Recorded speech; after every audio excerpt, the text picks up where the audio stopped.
And what's crazy It's is like, unbelievable. he says that because obviously he straddles the line of being good guy, bad guy, whatever. But then also he's aware of it, right? But the thing Yeah. is I think that his rise to where he is now should be like a class in college. You know what I mean? Like, it's something that I feel like you really need to do a deep dive in, because I we've been fans of his before he blew up. So it's like, Mhm. we didn't jump on the train like a lot of other people did, which I don't blame them. Yeah. But it's kind of hard to figure out, like, okay, what exactly happened to get people to be like so excited and so supportive of him? Like, where was the shift? When did it happen? What was it that he did or what he said that got people to finally go absolutely bananas for him every single time, And Yeah, because, I get that. like, he even said it I believe in the contract signing, where he was saying, like, I'm the fastest growing superstar in SmackDown history. Because if you thought where he was just a year ago, nobody was cheering for LA Knight. No one cared about him, like, other than the people who Wasn't watched. even on Mania, and they had it in LA. It's the Well, easiest no, marketing thing, and I know, but we're talking about a year ago, like last October is what I mean.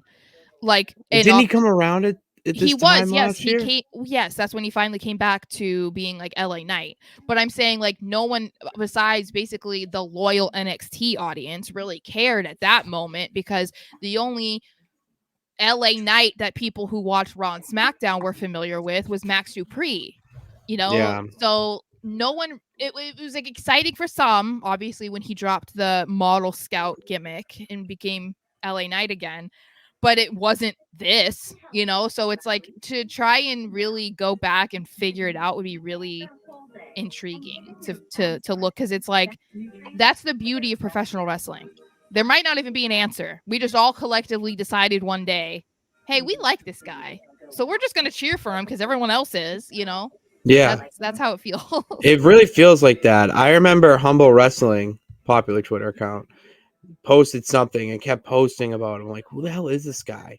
And then he pops up on my TikTok and YouTube shorts and whatnot. And I'm just watching these clips, and he really reminds me of The Rock, and not in the gimmick stealing way, but in the presentation way, the aura way.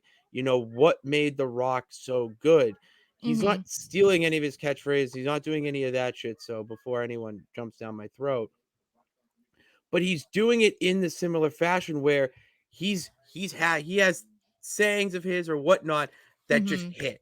Hmm. And we haven't even seen all of them yet. If Yeah.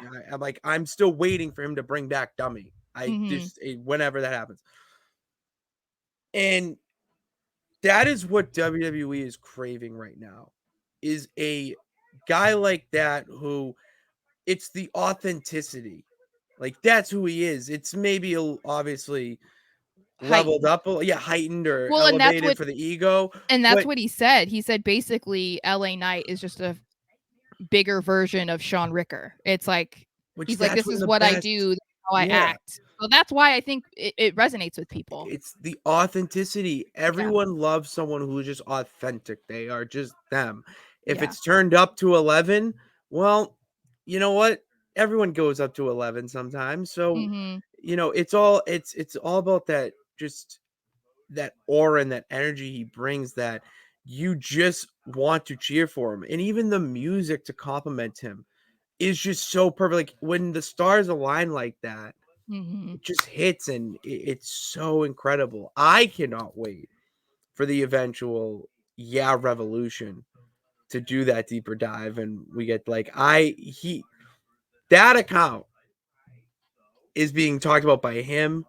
I I think know. that, like, everyone, Shout out Tim, shout out because Tim, bro. I mean, he puts in work for that account. He really So does.